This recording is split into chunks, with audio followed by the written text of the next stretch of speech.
Hello everyone, welcome to my channel Sri Your Taste Buddy. Thank you for your responses on my previous recipes and also sharing your experiences on trying out my recipes.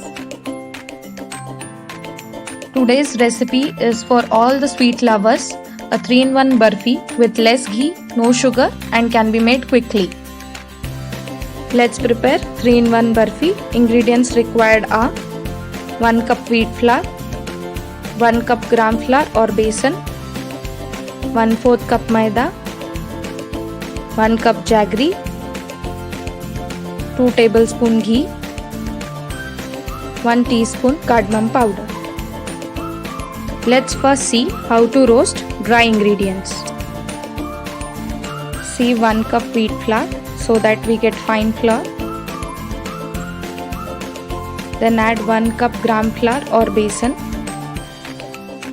Sieve it nicely and then add 1/4 cup maida or all-purpose flour. Mix all the ingredients well. Heat a pan with 1 tablespoon ghee. To this add the dry mixture. Roast the dry mixture for about 3 to 5 minutes on low flame. Roast it until there is a slight color change and gives you a nice aroma. Then transfer this dry mixture to a bowl and let it cool. Let's prepare barfi dough. Heat a pan with 1 cup of jaggery. To this add half cup of water. Stir it nicely so that the jaggery melts. As soon as the jaggery melts, add 1 teaspoon cardamom powder. At this stage, immediately add the dry mixture. If you allow the jaggery syrup to boil and then add the dry mixture, you will not get a very nice binding. Add the dry mixture and mix it well. Add 1 tablespoon ghee. Mix all the ingredients nicely. Now if you still feel your binding is loose, then don't worry. Turn off the gas, add little bit water and little bit ghee and mix them well. Turn on the gas and heat it on low flame. Keep mixing until you get a nice thickly binded dough. This process has to be done on low flame.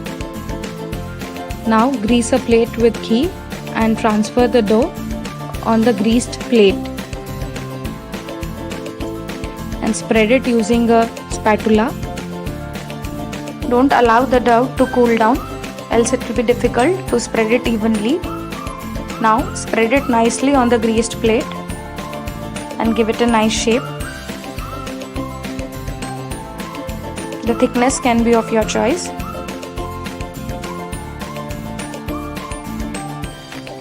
Cut the dough in barfi shape.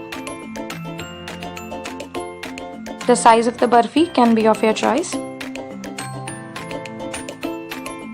I have used grated dry coconut for garnishing. This can preserve the barfi up to 5 days. Or you can also use grated almonds and this can preserve the barfi up to 15 days. Further, for garnishing I have used sliced almonds, which is optional. Now allow it to cool for 20 minutes and then demold the barfi. 3-in-1 barfis are ready. This can be served with breakfast or relished during your small breaks. When you are craving for some sweets but want to avoid calories, then grab a bite of this tasty and healthy barfi. Stay tuned for my next recipe on raw mango. Thank you for watching. Check and subscribe my channel for more recipes.